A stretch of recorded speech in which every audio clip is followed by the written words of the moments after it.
일본의 코로나 상황이 생각보다 심각한 방향으로 흘러가고 있습니다.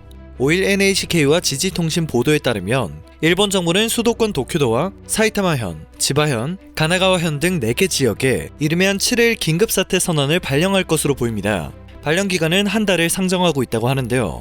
스가 총리가 기자회견에 나서 긴급사태 선언 발령을 국민에게 설명하는 방향으로 조정을 하고 있다고 합니다. NHK가 후생 노동성과 각 지방자치단체의 발표를 집계한 바에 따르면 4일 신규 확진자 수는 3,325명이었습니다. 누적 감염자 수는 24만 9,246명에 달하는 상황인데요. 일본 정부가 긴급사태 선언을 내리게 되면 두 번째 긴급사태 선언이 됩니다. 일본 정부는 지난해 4월 7일 도쿄 등 7개 지역에 긴급사태 선언을 발령했다가 전국으로 발령 지역을 확대한 바 있는데요. 이후 지역별로 단계적으로 해제를 해왔습니다. 그리고 지난 5월 25일에 긴급사태 선언을 전면 해제했습니다. 당시 너무 섣부르게 긴급사태를 전면 해제하는 것이라는 우려가 쏟아졌는데요. 우려가 결국 현실이 되었고 일본 정부는 두 번째 긴급사태 선언을 해야 하는 상황을 직면하게 되었습니다. 일본의 지난 정권인 아베 내각은 사람과 사람 간의 접촉을 최저 70%에서 최대 80% 감소시킨다는 목표를 내걸고 사회와 경제활동을 폭넓게 제한한 바 있습니다. 원격 근무를 원칙으로 하고 어쩔 수 없는 경우에만 출근하도록 요청하기도 했는데요. 이로 인해 일본 경제는 엄청난 타격을 받았습니다. 2분기 국내 총생산 GDP 성장률은 연율 기준 마이너스 28.1%를 기록했습니다. 때문에 현재 일본 정부는 사실상 경제 회복을 위해 긴급사태 선언을 해제했고 또다시 긴급사태 선언을 하는 것을 미뤄왔는데요. 이제는 더 이상 물러설 상황이 되지 못하는 실정입니다.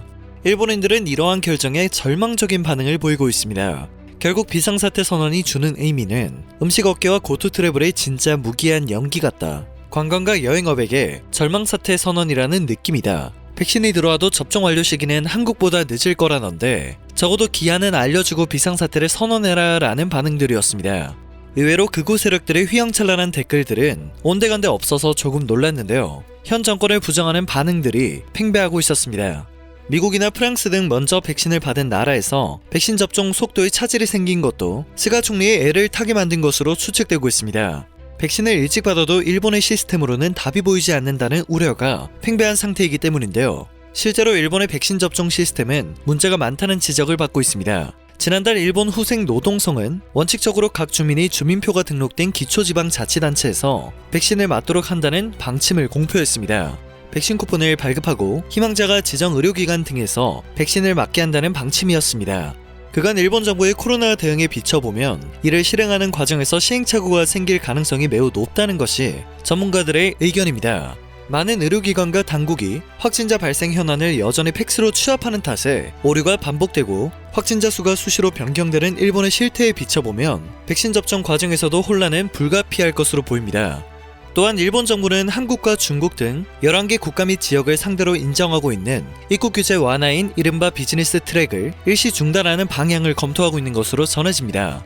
아사히 신문은 복수의 일본 정부 관계자의 말을 인용해 해당 내용을 보도했는데요. 해당 소식이 전해지자 각국에서는 일본의 코로나 상황이 생각보다 매우 심각한 것 같다는 분석이 쏟아지고 있습니다. 보도에 따르면 일본 정부는 애초에 변이된 코로나 바이러스의 지역 감염이 확인된 국가와 지역에 대해 비즈니스 트랙을 중단한다는 계획을 가지고 있었다고 하는데요. 일본 정부는 최근 변이 바이러스가 확산하자 세계 모든 국가와 지역에서 오는 외국인의 신규 입국을 중단하되 비즈니스 트랙을 예외로 인정해왔습니다. 이 보도대로라면 외국인의 신규 입국을 사실상 전면 중단하게 된다고 볼 수 있겠습니다. 비즈니스 트랙 예외를 적용하면 일본에 입국을 한 후 격리를 해야 하는 절차가 면제됩니다. 작년 일본을 방문한 한국 국회의원 등도 비슷한 예외를 인정받아 입국 후 격리 없이 일본의 정치인 등을 만났는데요. 비즈니스 트랙을 중단하게 되면 한일 양국 간 정치인 왕래도 현실적으로 어려워질 것으로 예상됩니다. 영국 조사업체 에어피니티의 최근 분석에 의하면 코로나에 대한 집단 면역을 확보해 사회가 일상으로 돌아가는 시기는 일본이 2022년 4월로 주요 선진국 중에서 가장 늦을 것으로 예상되었습니다. 너무 뒤늦은 일본의 두 번째 긴급사태 선언이 확산 억제 효과를 낳을 수 있을지 귀추가 주목되고 있습니다. 오늘 전해드릴 소식은 여기까지입니다. 영상이 정보가 되셨다면 그것만으로도 감사드립니다. 늘 새롭고 유익한 뉴스를 전하는 로버튜브 되겠습니다.